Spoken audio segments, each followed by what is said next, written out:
Welcome back to Switch to Linux. So today we're going to have a look at another Showdown. We're going to look at the Gnome desktop, which admittedly is not my favorite desktop environment in Linux, but it is very popular. A lot of systems are built on some version of Gnome.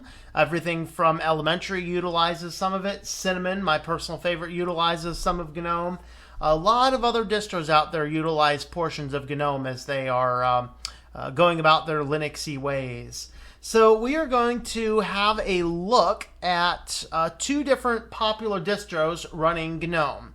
And what I want to do here is, I didn't want to just grab any old distros. I wanted to go with what were some of the classics. And I wanted to identify what I think might be, a more like, come up with basically what distro might you be looking for if you are newer to Linux.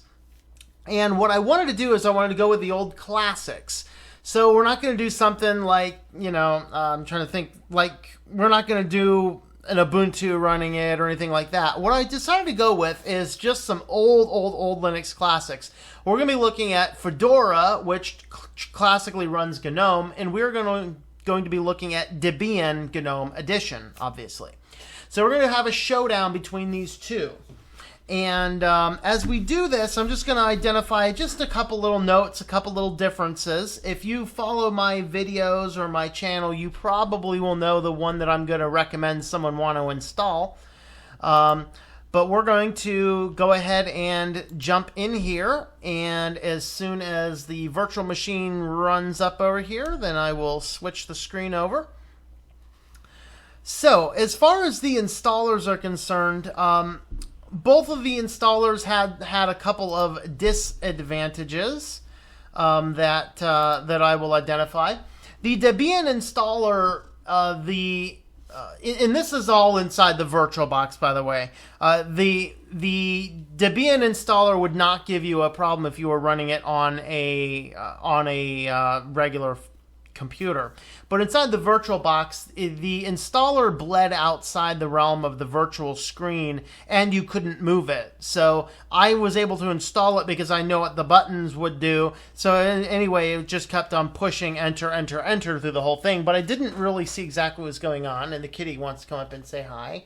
Hello everyone, switch to Linux. Alright. With that being said, the Fedora worked better as far as being able to see things, but if you are trying to install Fedora on a disk that already has something on it, it was a little bit of a headache. It just did not want to. I had to go back in and reset the partitions a few times before it would work right. But, that's okay. So what we're going to do here is I'm going to go ahead and transition over and see our desktops here. So what we have, we're going to start out on the Debian, and the GNOME install, like the GNOME login screen, looks essentially the same everywhere unless you change it. So we're just going to click in on our username, type in our password, and sign in. None of these were, none of the GNOME systems would give me the guest editions. I know I had to fight it vehemently to install the guest editions on Fedora. I'm not sure if I will have the same problems here on Debian. I did not even try. We could have a quick look and see if I insert guest editions and see if it'll actually work or not. So let's go ahead and just give this a try. Apparently not. Couldn't find the program. Try that again.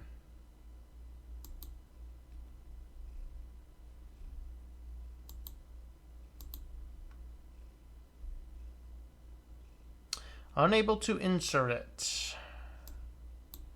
Okay, well, anyway, we're not going to do that.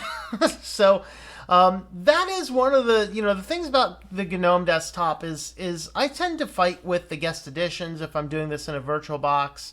Or maybe it's the distro. I don't know. I know other distros that I have done with Debian have worked just fine in the VirtualBox.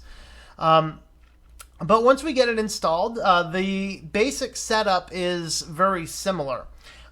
Your Debian, though, by default, without, at least I didn't see the options based upon how the screen was bled out, but I did not have to be prompted to install codecs, drivers, anything else like that. It did set things up outside of the virtual guest editions, of course.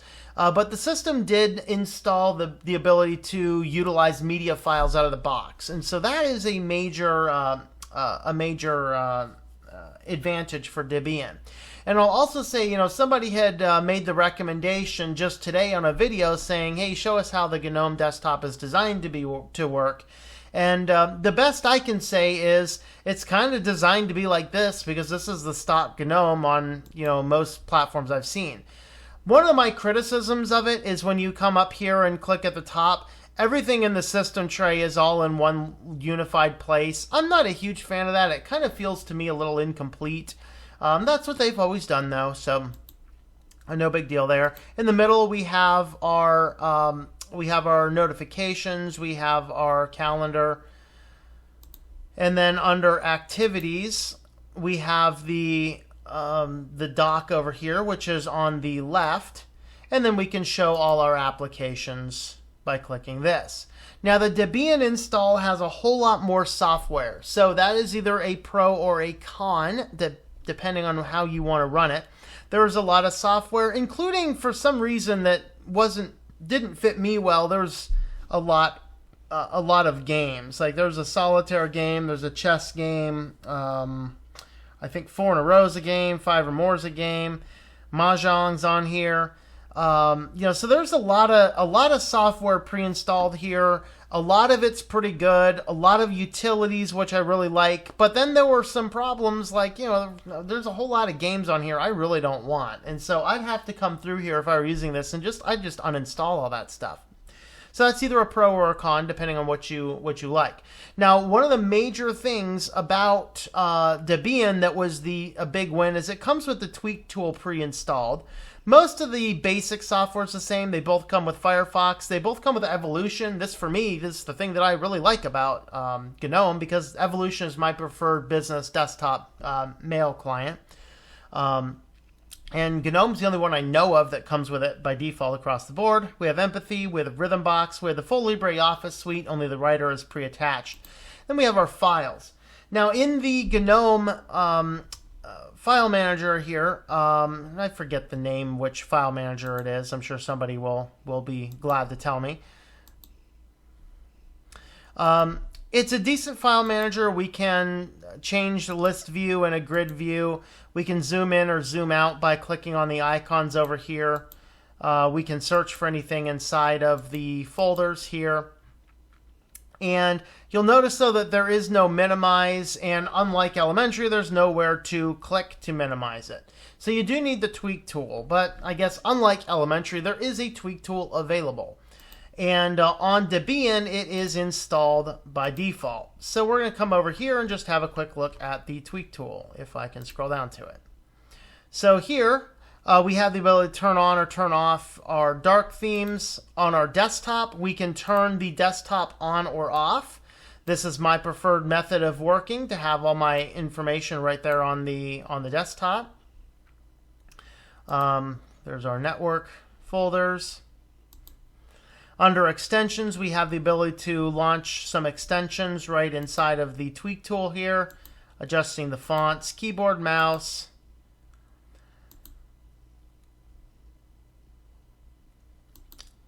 So you can see all of the various settings that we have. Over here, you can turn on the minimize and the maximize buttons.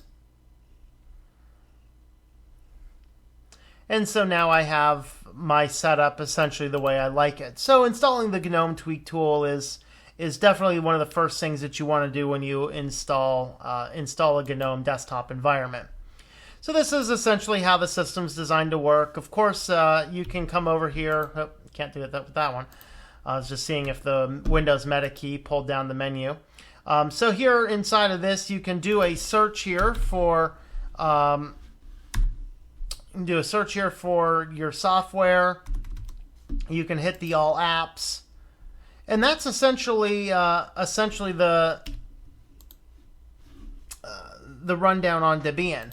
Now, what I did here is I came in and I downloaded some pictures, I downloaded a video, and I downloaded some audio. And in Debian, here we have the picture working. I believe F5 gives you a screenshot. Okay. So here's the kitty. This is the loud kitty. And there's me doing the favorite thing of all teachers, grading. All right. I'm going to leave full screen. So pictures work just fine. And I did not install anything else at all. Here's music, works just fine. This is an MP3.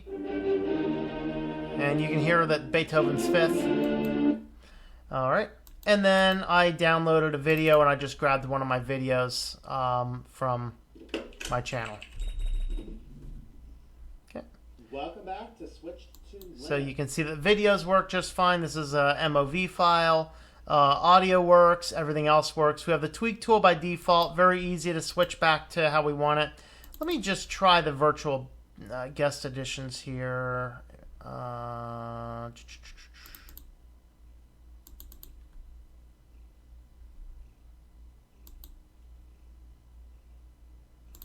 Okay, come on.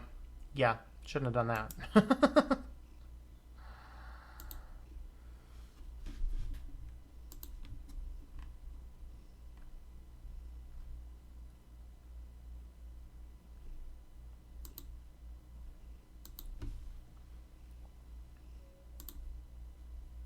Yeah, it's just not allowing me to run the guest edition software. So, for whatever reason, so I don't think I'm going to be able to get up to a full screen view on this very easily.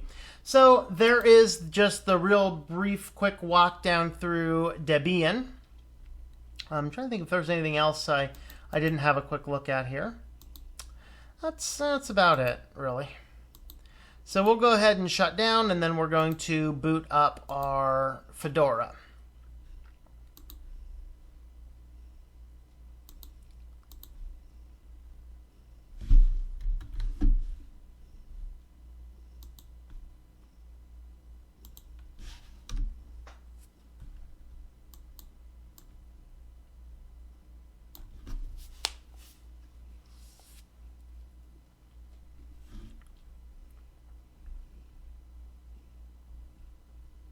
Okay, so you see that the startup screen is essentially the same. Just click on your username. And you'll notice that a lot of it is much the same. I didn't show that Debian has its own custom wallpapers in addition to the wallpapers that are standard with GNOME. Just click on the individual screen here. You can grab the wallpaper you want. This does have fewer wallpapers. We have the Fedora one. A couple others. Sorry, it's pretty late here. Now the thing about the GNOME system, you'll see pretty much everything else is about the same. Your setup over here for your notifications and your clocks is a little bit different setup here. The Fedora did seem to come with more pre-installed software, or not pre-installed software. The software was updated already when we had first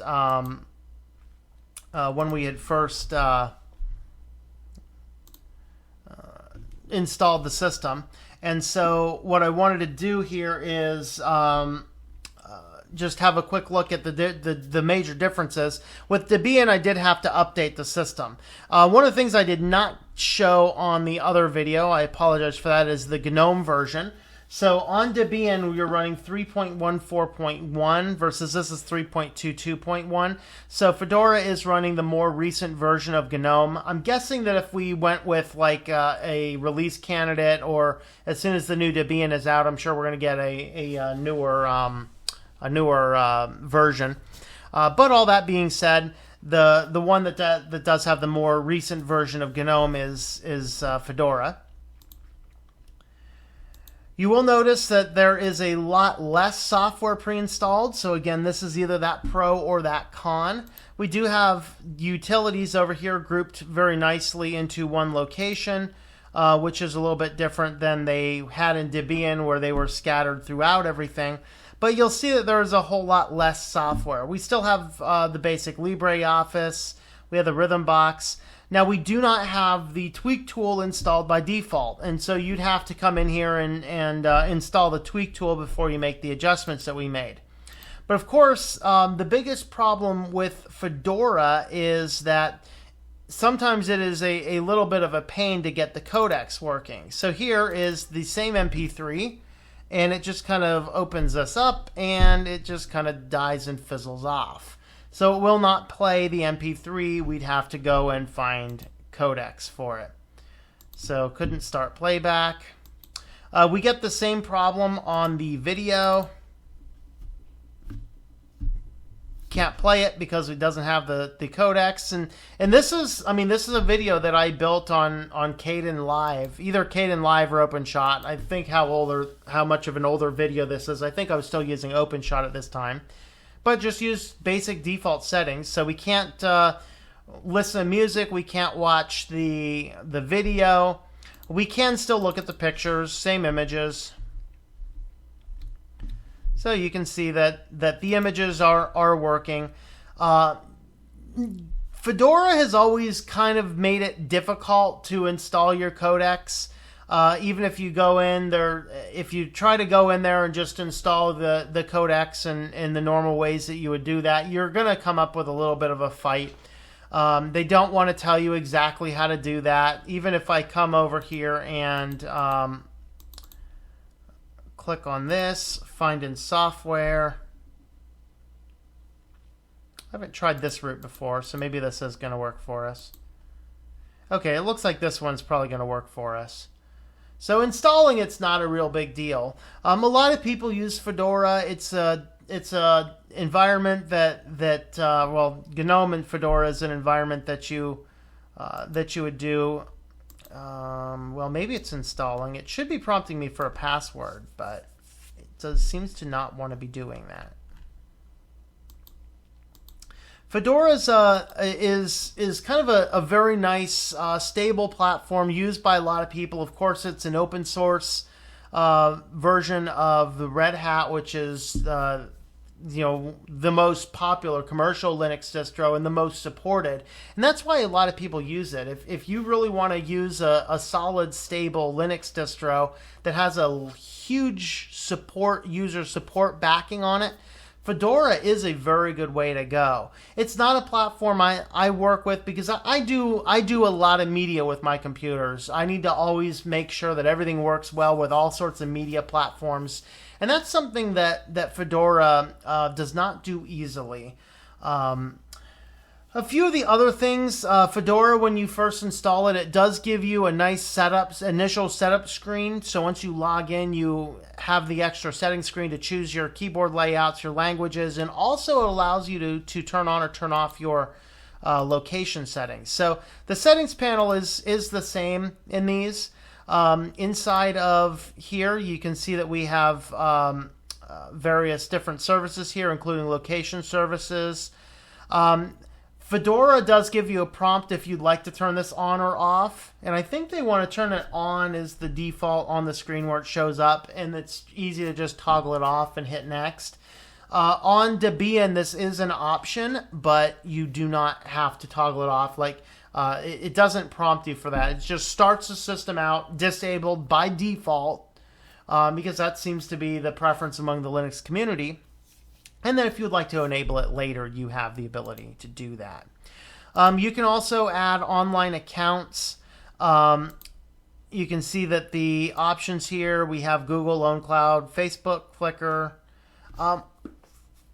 I forgot to check if the Debian has all of the same exact accounts, but I think those are the same ones I've seen in most GNOME distros, so I think that's probably fine.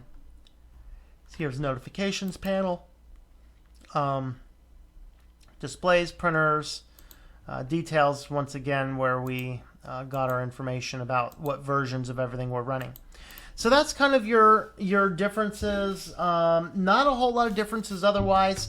Obviously, Debian is going to have a different software installer. It uses the apt to install something, so sudo apt package name. And Fedora, I believe, is using DNF now, so a sudo DNF package name. So if I wanted to install Thunderbird, I want to load up a terminal. Where's terminals at these days? This is becoming much more like a Mac. You have to hunt for the terminal, you know. So on Fedora, you'd have to do sudo dnf Thunderbird. I should probably do an update first. No. Oh, really? I'm not. I'm gonna be reported. Bummer. So my username is not set up to be inside of the sudo group. Okay. See if I can remember how to do that.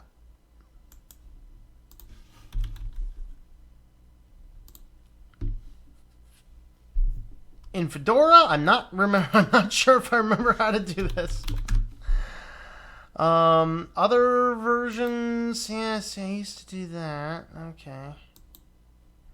Yeah, without going on and doing a quick Google search, I do not remember how I can add my main username to the account. So there's another major bug for me, is I can't jump right in. Let's go ahead and boot up. I'm gonna go ahead and boot up the Debian again, and see if I can get something working here. Of course, this guy here keeps on freezing on me at this point. I think what's happening is there's a minute and a half end job running right now. So we're just going to go ahead and let that run. Let me log back in here.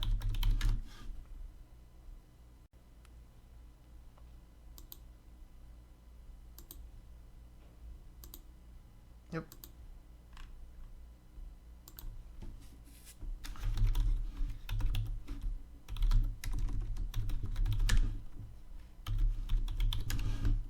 Okay, so it looks like we have the same problem here. Neither of these distros will throw my main username into the sudo file. And let's just see if I can change this or not here.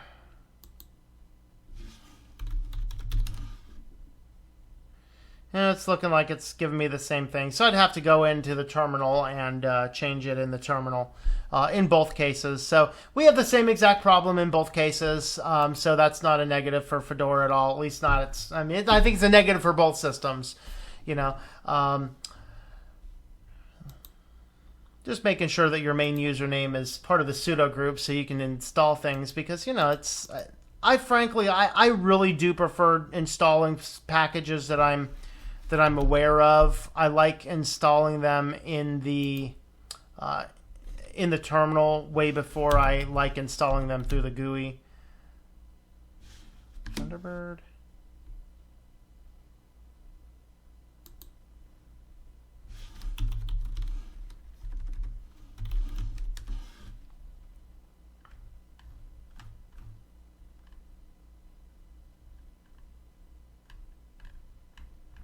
Not even seeing Thunderbird. And that's why I like doing it through the terminal, you know, because I can just go right for the thing that I want. Here's this. Yeah, whatever.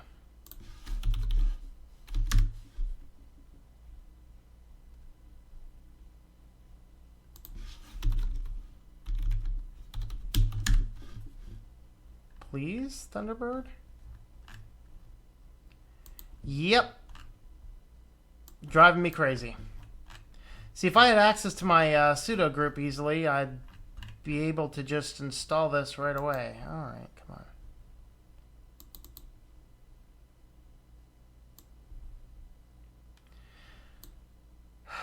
These are some of those reasons I'm not a big fan of GNOME.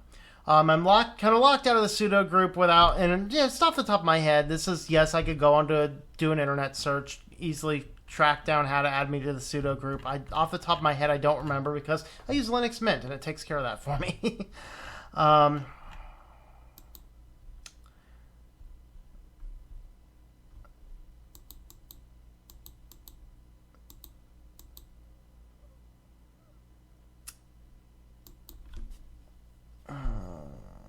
Okay, if I were doing this through the terminal, I'd already be set up on my account here.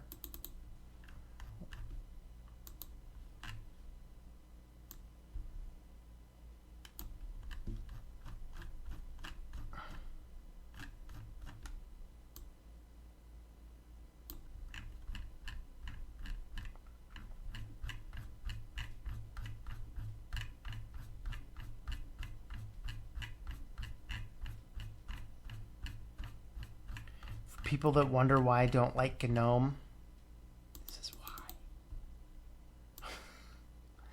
I just want to install the name of a package. I know exactly what the package is. I can't find it. I'll have to dig through hundreds of R's again.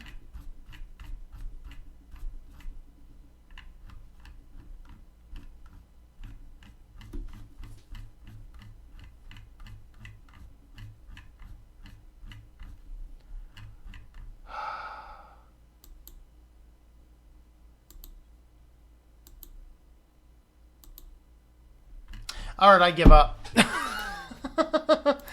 These are among the numbers of reasons I'm not a big fan of the GNOME desktop. For me, I just think it's, I think it's too system heavy. It's moving in a direction that makes it look a lot more and behave a lot more like a Mac platform, which I really can't stand. At least the Debian gives us a little bit more system utilities, a little bit more packages. It gives us the tweak tool by default, so we can do a whole lot more system customizations. Although it's not all that difficult. I don't know why I couldn't find Thunderbird even in the Software Center. That was totally weird. I must be missing something. I'm sure somebody's going to point it out to me as well.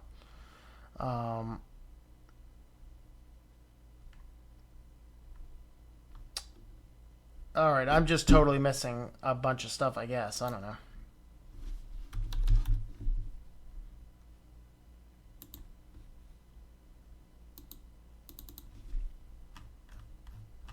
I guess the lack of a good software manager. Let's look for something else. So there's FileZilla.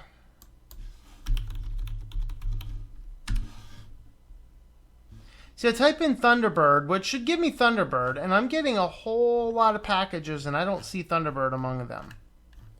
So, I mean, unless Thunderbird's just not in the repositories for Debian, which would seem to me to be a little weird. But anyway, you know, there's a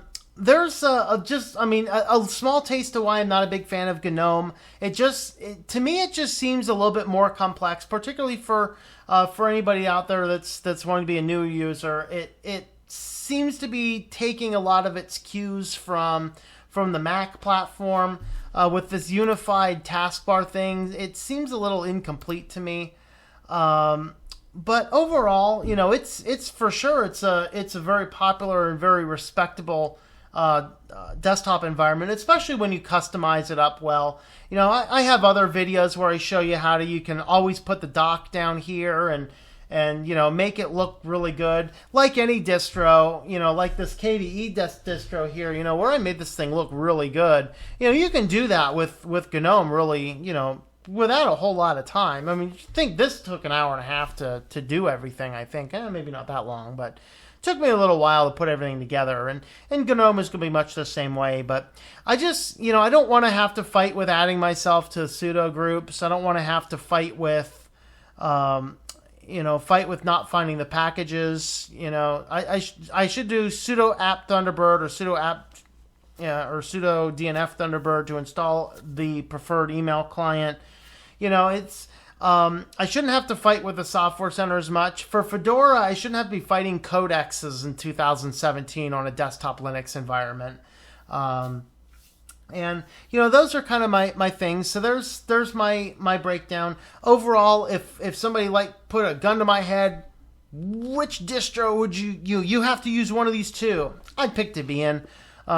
Looks like a little bit less work out of the get-go.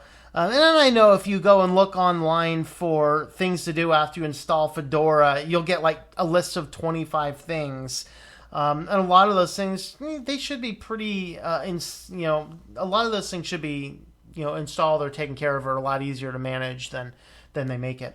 But anyway, that's my brief Linux showdown looking at GNOME on Debian and on Fedora.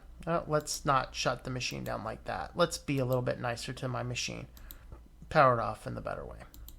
You can see that one even powers down instantly. I don't know what Fedora's doing a minute and a half shutdown. But anyway, that is my brief desktop showdown of GNOME 3. So with that, this has been Tom, and I hope that you enjoy switching to Linux.